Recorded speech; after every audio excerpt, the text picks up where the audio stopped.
My one and only bracketology. Where do I think the Wolverines end up on Selection Sunday? Find out next here on Michigan Podcast. But there's going to be one team that's going to play solely as a team. No man is more important than the team. No coach is more important than the team. The team, the team, the team. Looks deep for Anthony Clark. Waits for it. Tip. Caught. This is no time for that. In the pocket and a sack. Tim Jamison. Brady gets terrific. Throws it and a touchdown. Knight again. Schultz just before Brazil got him. And a leaping interception by Woodson. Harbaugh back to throw over the middle. Caught by Collier at the 5 on his feet. Touchdown, Michigan. On its way. It's good. He's 5'7", 179 pounds, a junior at Michigan. But Jamie Morris hacks a wallop, and he delivers for Bo Schembechler. And here's your first play. Pressure coming. Sack. It is Glenn Steele, number 81, who fought his way through the traffic. Option. And Robinson calls his own number, and he's going to score. Oh, an easy touchdown for Robinson and Michigan.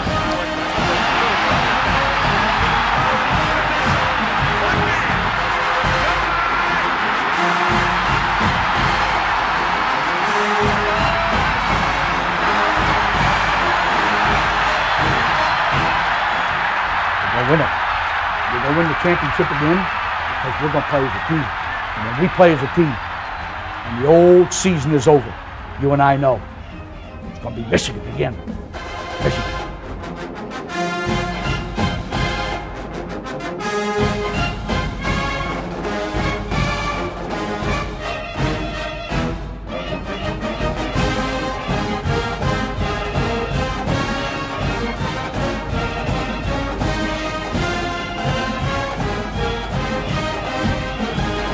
Go Blue, I'm Steve Dace. Welcome to this week's edition of Michigan Podcast. So I think the most overrated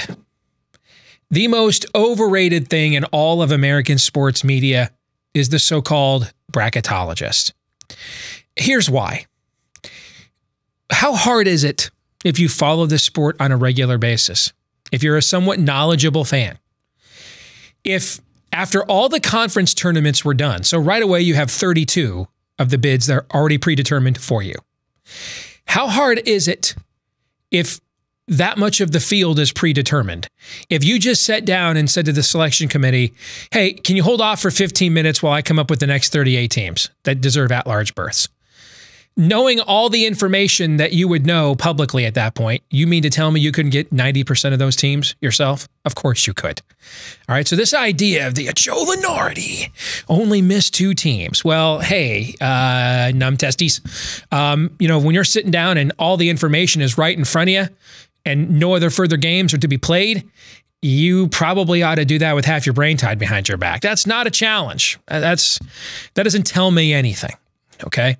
No, you want to do it for real, faux shizzle, as the kids say today. This is how I do it every year. 2 weeks before Selection Sunday, when much of the regular season is done, but some still remains, and none of the conference tournaments have been played, I put out every year my one and only bracketology. Last year, I got 51 of the 68 teams correct. That's 78%. Ask yourself what's more impressive, getting 78% of the teams right when none of the field is predetermined 2 weeks before it's announced, or getting 98% of the teams right when half of the field is already predetermined and you pretty much know that, it's these 5 teams for these last 3 spots. I agree. I'm not very smart. And so if I can get 78% 2 weeks in advance, so could just about everybody else. So without further ado, I have now completed my one and only bracketology for this year. Here is how I believe the field will be unveiled and the teams that I think will make it when we get to Selection Sunday, which at the time we're taping this is in 12 days. Let's start in the East region. Columbia, South Carolina. I believe Virginia will be the #1 seed there. Their only 2 losses are to Duke. They've pretty much dominated everybody else. I think they will play the play-in winner between St. Francis and Quinnipiac. And I should mention too, by the way, I got 51 out of 68 right last year. Only 2 of the at-large teams I got wrong. The rest of the teams I got wrong were because I picked the wrong team losing its Podunk Conference tournament, okay? Again, this isn't that hard. All right, in the 8-9 game, I've got Auburn versus Iowa. That would be intriguing. Former Iowa assistant Bruce Pearl against his old school. In the San Jose pod, I have Kansas State, the #4 seed there out of the Big 12 against Hofstra. Villanova, the #5 seed. By the way, Villanova has won more NCAA tournament games the last 3 years than the Pac-12 has combined. Yikes. I have them playing another play-in game winner, Clemson versus Temple. So you see, those are 2 of the first 4 games that I have projected already. And then I have Purdue as a #3 seed. Whether they share or win outright the Big Ten, taking on 4th-seeded Yale. That might be a bit of a home court advantage there in Hartford for the Yaleys. Buffalo, the 6th seed versus 11th-seeded Murray State, 2 of the mid-major darlings this year, and Murray State's one of the top mid-major programs every year. In Columbus, Ohio, I have the 2nd seed Tennessee against Bucknell, who's pulled off an upset or 2 in the past. And then Louisville and Texas in the 7-10 matchup. That could be an interesting second round for Tennessee against either one of those teams, particularly if Kerwin Roach comes back for the Longhorns. So those are the 4 pods I'm predicting we will see in the East region. We now move out west. I think Gonzaga, who has fewer quad 1 wins than Indiana, I think Gonzaga will be the #1 seed against 16th-seeded Radford. Washington and Utah State are the 8-9 game. So you could see a potential Gonzaga-Washington, State of Washington battle. The team from Seattle versus the team from Spokane. I actually had a speaking engagement in Spokane area last year. Beautiful place. We go back to Hartford, Virginia Tech. I have no idea what that has to do with anything. I just went Larry King, ... Virginia Tech is the 4th seed in Hartford against 13th-seeded Vermont. Maryland is the 5th seed against New Mexico State. Beware the 5-12 game, Big Ten. In Jacksonville, I have 3rd-seeded LSU against UC Irvine and 6th-seeded Nevada against 11th-seeded NC State. And there you have our beloved Michigan Wolverines. Yeah, Dave, you put them in Des Moines because that's where you live. Actually, I did everything I could to game it so I could put them in Columbus so they'd actually be closer. I just couldn't make it work. So they got the next closest destination in Des Moines, which is where a lot of the bracketologists currently have Michigan forecasted, against Montana. That's right, same team they played in the first round last year. And then in the second round, I have VCU versus TCU. That would be either one would be a very favorable second round matchup for Michigan. But man, LSU, with all of that athleticism as a potential Sweet 16 game out in Anaheim, if Michigan were to advance that far, frankly, I'd be more concerned about it because it's about matchups, guys, not necessarily resumes. You know, it's about matchups. I think I might be more concerned. Yeah, in fact, I'm doing this on the fly. Yeah, I'd be more concerned about LSU than Gonzaga, actually. There's a lot of athleticism there, and if you are catching them on a day that they are making shots, yikes. So that's where I have Michigan. In the West region, again, the West region was very good to the Wolverines last year. And even though it wasn't Anaheim, it was also SoCal, where Michigan went out and won the regional a year ago to advance to the Final Four. As we continue with my one and only bracketology in the South region, we go back to Columbia, South Carolina. I think Duke is the #1 seed there. By the way, on the Dukies, no Zion Williamson tonight against Wake Forest. So are you really going to put him in against North Carolina when he hasn't played in over 2 weeks? No chance to test that knee at all? I don't know. And then after that, you have the ACC tournament. So if he doesn't play against North Carolina on Saturday, then you're going to put him in the ACC tournament when he might have to play 3 days in a row? I don't know about that. I don't know. I'm starting to wonder if maybe we don't see Zion Williamson play college basketball again.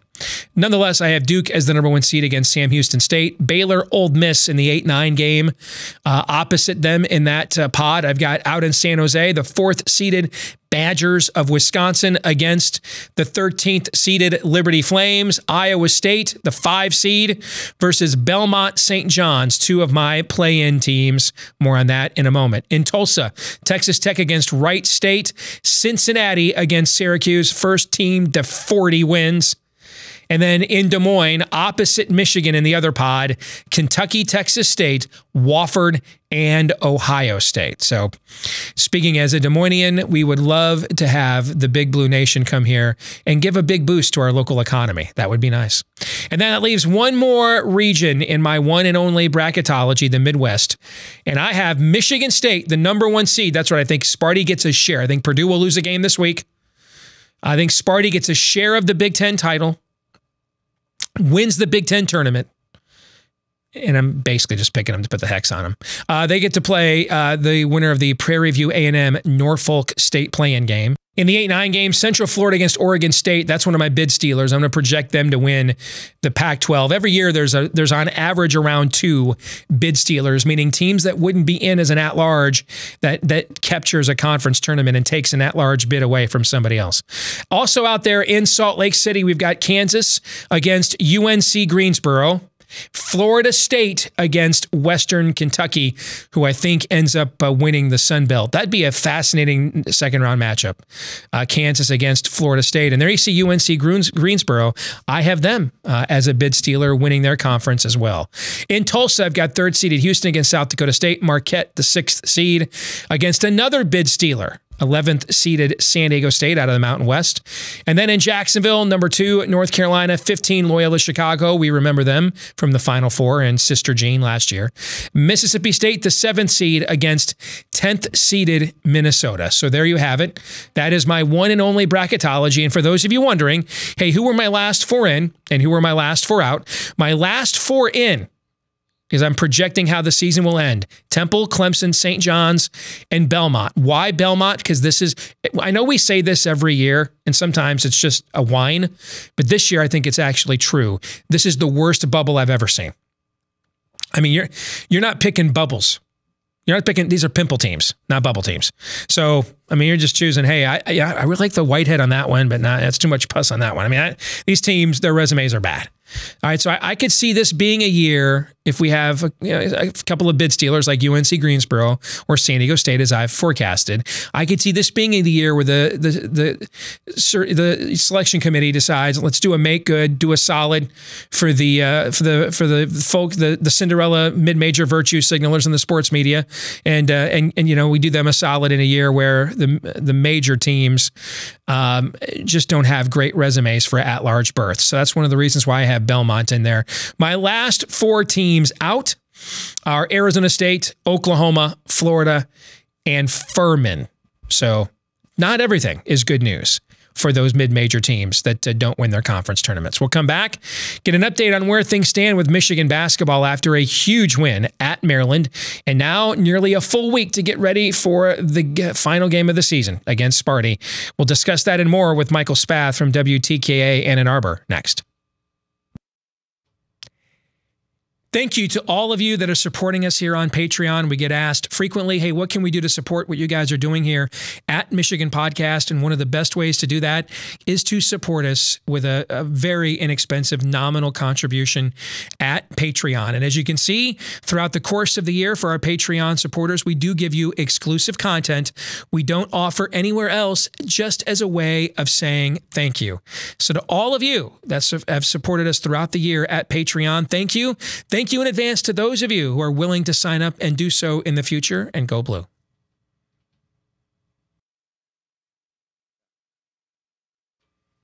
All right, we're back on Michigan Podcast, and we're joined by Michael Spath from WTKA in Ann Arbor, as well as Wolverine Digest. Good to see you, Michael. Someday it will be spring, and we can put you back on Skype again, brother. How are you?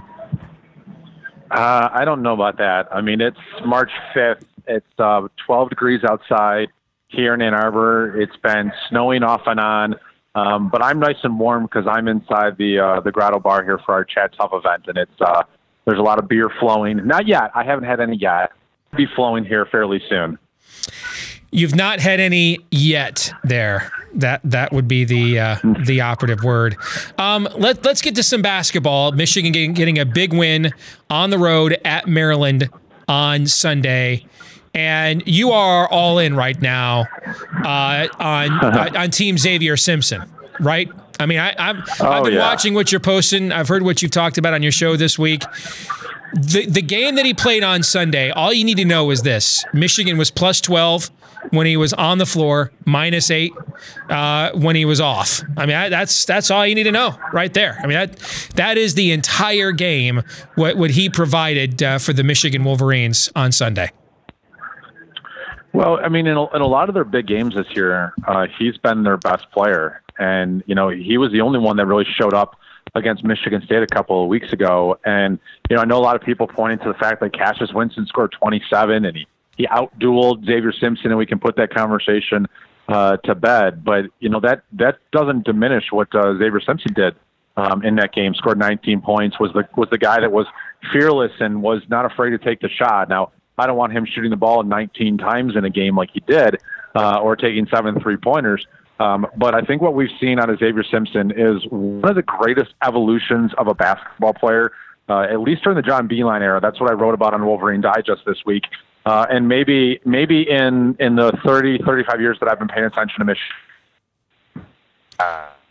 as a freshman that had no business being on the floor, other than to give you 4 to 6 minutes a game on the defensive side, just being relentless. And he couldn't shoot a three. He couldn't shoot free throws. He couldn't get to the basket. He had no mid-range jumper game. He couldn't rebound the basketball. He was, I guess, okay as a distributor of the basketball, but not anything special. And here we are 2 years later, and while he's not a great three-point shooter, he's adequate enough. He's a good free throw shooter. He is a terrific floor general and a guy that can make plays for his teammates. He can penetrate, get to the basket. He's a great finisher at the rim. He's now got this baby hook shot that, is a quasi jump shot. I mean, it's not the traditional jump shot that works for him. And then you just look at his attitude, his energy, the leadership that he brings to the court. I don't know that Michigan has ever had anybody like him. I think the only comparison is maybe what Spike Aldrich did early on in his career, where he took the entire Michigan family by surprise. But Xavier Simpson, to me, has changed his game, remade his game, become a MVP candidate in the Big Ten, and no one would have guessed that 2 years ago, and maybe not even a year ago. You basically said in 3 years he's gone from Eli Brooks to Gary Grant. That's basically what you just said. Right. Yeah, which is incredible, and especially when you compare. I mean, it's not the easiest thing to be the point guard at Michigan under John Beilein. I mean, Darius Morris took a long time to get to that spot. Trey Burke is the exception, not the rule. I mean, look at Derek Walton. Derek Walton had, he battled some injuries, but it was like his first, second, third year, it was up and down play. He finally took off as a senior. But to see what Xavier Simpson has done for really the last year and a half, it's as good of point guard play as we've seen at Michigan in at least the last 15 years. And I couldn't be, as a Michigan fan, as a Michigan grad, I mean, this is the kind of guy that I'm so excited and so proud that he's on my team wearing the maize and blue. These are the kind of guys before that played for smaller schools that you'd see and they would get into a tournament and you'd be like, God, that guy's a bulldog. Why can't we have someone like him? Well, guess what, Michigan fans? We have someone like him. Michael, is his hook shot, is it the prettiest shot in Michigan basketball since Glenn Rice from three? Wow, that's. I mean, I would probably say that or the Nick Stauskas 3-point shot. That just seems so incredibly natural. But his hook shot, his final hook shot in the game against Maryland on Sunday, which with a late shot clock, I think there was 9 seconds left when Isaiah Livers passing the ball. That violated every law of geometry. That shot did. Every law of geometry was violated. I mean, he was probably like 15 feet away from the basket. He was throwing it. He was getting it over a guy who had 6 inches on him. He threw it so high off the backboard. Mm-hmm. I said after the game, or I said in the moment that you want to take like the Sistine Chapel, the ceiling inside the Vatican, and what Michelangelo did with that. And that was what we just saw out of Xavier Simpson in that moment, was pure art. And God, because I can't believe that shot. Let's go to a storyline that you and I started talking about a few weeks ago. And, there's a pattern, and I get it. All fans, and we have maybe the largest fan base in college sports. All fan bases are, I shouldn't say all fans, all fan bases have hotheads, and hot takes, particularly in this era of social media. And you and I, as fans ourselves, have not always been immune to that. So I get that the minute there is what seems like a knee-jerk criticism, there's a tendency by kind of the know-it-all punditry class of every team's fan base to push back on it right away and say, that's not true. Okay. So, we started broaching the subject of Jordan Poole's shot selection after the Penn State loss. And I heard some of the know-it-all punditry class, and for the Michigan, covers the team. Oh, no, there's nothing to it. Well, it's obviously became a big story. And you've watched now the last two games against Nebraska and now this game against Maryland. And you have watched, we have visibly watched Jordan Poole rein himself in. And not coincidentally, Michigan has gone from, I think, 30th to 20th in offensive efficiency at KenPom because of it. Now, I think he's actually now, I hate to be that guy. I kind of think he's reining himself in now too much, because I don't think it's the volume of shots with Jordan Poole. I think it's the quality of the shots he takes, okay? But you can see now that him reining himself in, and now suddenly you have a guy who at this point is I think a better overall scorer, just not, I don't think as comprehensively skilled, and Iggy Brasdeikis is now stepping to the forefront. They've had these two huge offensive efficiency games without Charles Matthews, so I think that was actually playing very well on that end of the floor. But what it has done is Isaiah Livers is more of a designated perimeter shooter, and so he's a better three-point shooter than Matthews, so defenses now have to extend on him in ways maybe they would not do. They'd be more concerned about Matthews and his in-between game. But have you noticed this same tendency with Jordan Poole as well? And that definitely is coaching. There's no way a player does that voluntarily. No way. I actually disagree with you. I think he did do it voluntarily. I think after the Michigan State game, from what I was told, is that he took the Michigan State loss extremely hard when he watched the film, and then there was actually, and it got fairly, it went fairly viral on Twitter. Someone broke down like all of his plays on offense and defense, all the bad plays, and it was like a 3-minute video that are 15-second clips, because there's so many of them, him making brain fart moments. This I did not know. Wide open under the basket. Yeah. This is now in this day and age where these kids are all on social media, I can see a kid with that out there voluntarily acting on his own about something like that. Yes. I'm sorry. Go ahead.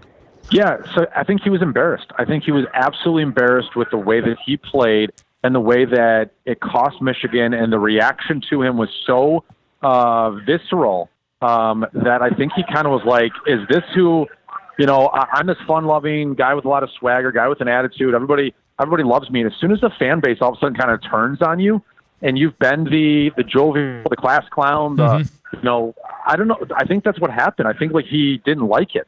I think he was all of a sudden like, wow, this sucks that people are anti-Jordan Poole. And in that moment, he realized, like, this can't keep happening. I can't keep on jacking up every three-pointer. I can't keep making these bad defensive lapses. I can't keep on turning the ball over or getting rejected at the rim on a dunk or a layup that I shouldn't be going after. I think that's what happened, because what you saw in that first half, there's no possibility, no way against Nebraska that John Beilein tells Jordan Poole going in the game, all right, I don't want you to take a shot in the first half. We looked at John Teske on Sunday when he's 0 for 5 from 3, and John Beilein's telling him to still take 3-pointers, and he hits the clutch one at the end of the game. So there's no world where John Beilein is telling a guy not to shoot. And yet Jordan Poole did not attempt a shot in 13 minutes of a first half against Nebraska. That's on the kid. That's the kid deciding that I can't be a liability for my team. And so I think he's tried to rein it in. I think what you've actually seen is you've seen him try to rein it in. At the same time, he still has his impulses. And there's been a few times in these last two games where you can almost see the bad shot coming. And then at the last moment, Jordan Poole's like, okay, crap, I was about to do that. I won't do that now. So that's going to be what's going to be a huge challenge on Saturday is does this newfound Jordan Poole that's trying to be better, does he win out, or does the I want to be the star and I'm going to talk some smack and I'm going to walk around with my that I'm the greatest thing ever, is that Jordan Poole going to return in this Michigan State game? Because the former and Michigan beats Michigan State on Saturday. The latter and Michigan State wins this game on Saturday. Before we get to the game on Saturday, 26 wins. I think that's tied for the most regular season wins at Michigan ever. If you look at all the previous teams that won 25 games or more in the regular season at Michigan, there I think were 4. The 85 and 86 teams both won the Big Ten championship. The other teams, I think, made it to the Final Four or won the national championship game. I think that was the 93 team with the second year of the Fab Five.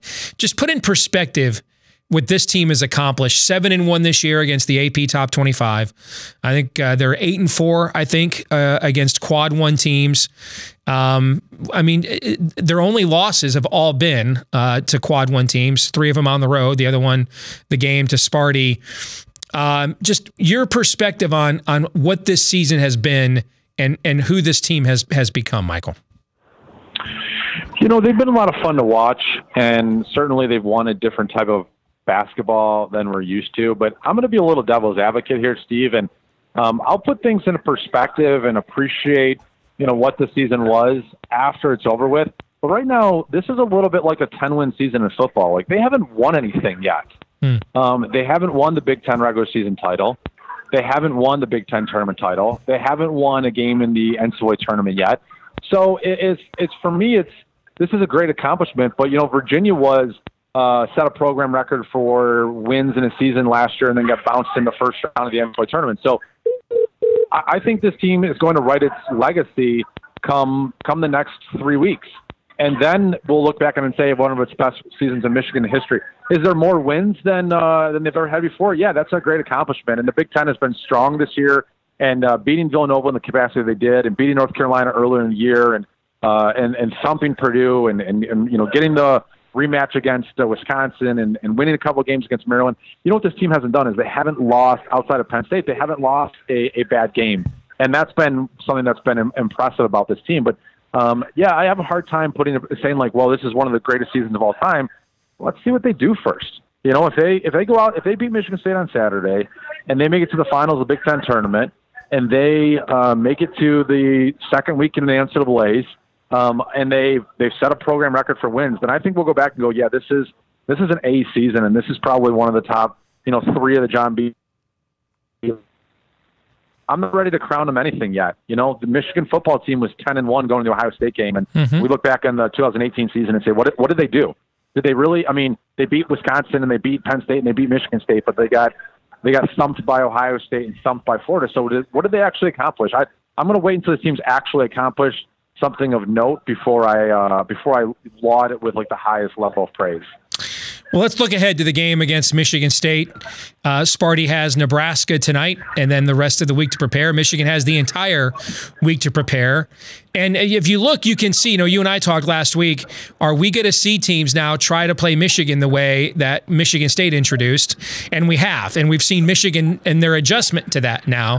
And what's actually, we need him back. He's one of our leaders. He's the second best defensive player in the program. But if there was a time for Isaiah Livers to get more minutes, with teams now extending on the pick and roll game, like we saw Michigan State do on defense, or teams backing down from the pick and roll game and saying, hey, we dare you to beat us from 3.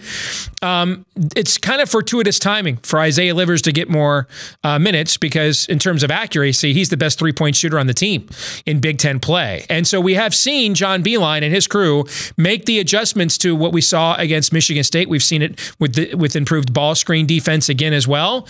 How do you think that plays into Saturday night at the Breslin? And how much confidence do you think Michigan has? They already went into a snake pit against Maryland, national televised audience, and went in there and punked them. That's got to give them a boost for Saturday night.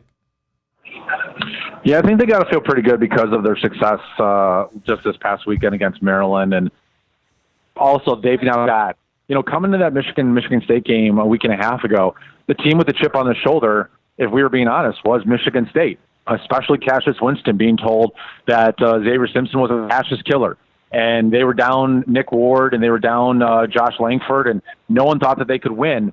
And they played with that type of attitude. And now the role has been flipped, and Michigan is going to that game. There's no world where Tom Izzo can convince his team that they're the underdog on Saturday. There's no world where he can convince them that they've got to play with a chip on their shoulder because the whole world is against them.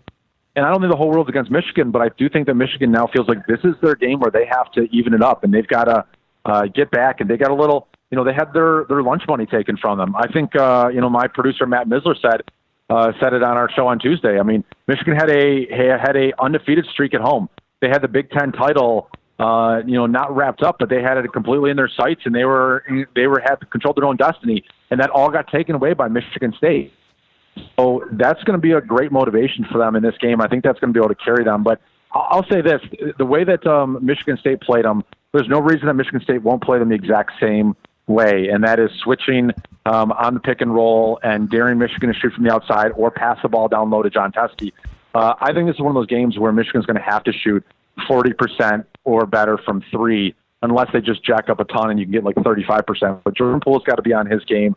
Isaiah Liver's got to be on his game. If you can get a couple of threes, if you get 3 or 4 3 combined from Xavier Simpson and John Teskey, I think that's really going to go a long way. And I can't wait to see it because I want to see how Michigan has evolved and how Michigan, plays 2 weeks after their loss. I think as Michigan fans, we're going to be.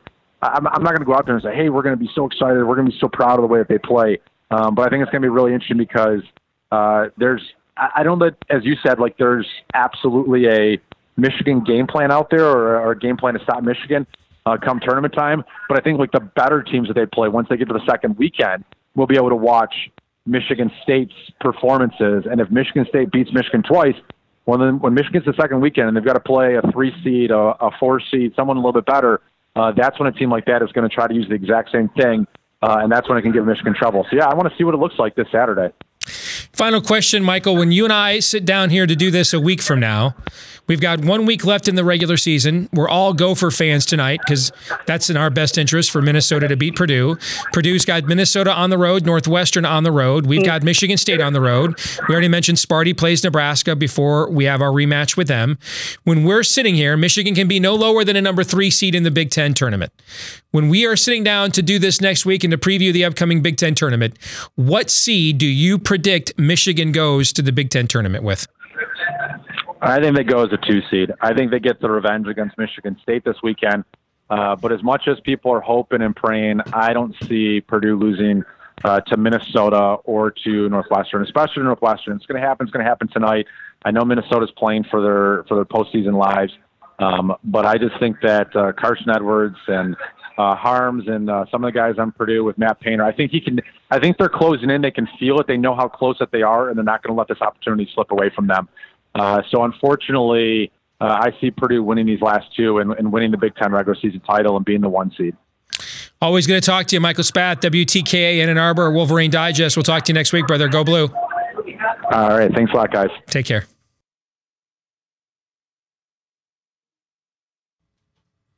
If you like what we do here, WolverineDigest.com is the website. We update it frequently with commentary. If you don't want to wait until Tuesday and when a new episode gets unveiled each week, keep updated each and every week at WolverineDigest.com. Both myself and Michael Spath from WTKA and Ann Arbor write commentary there each and every day. WolverineDigest.com.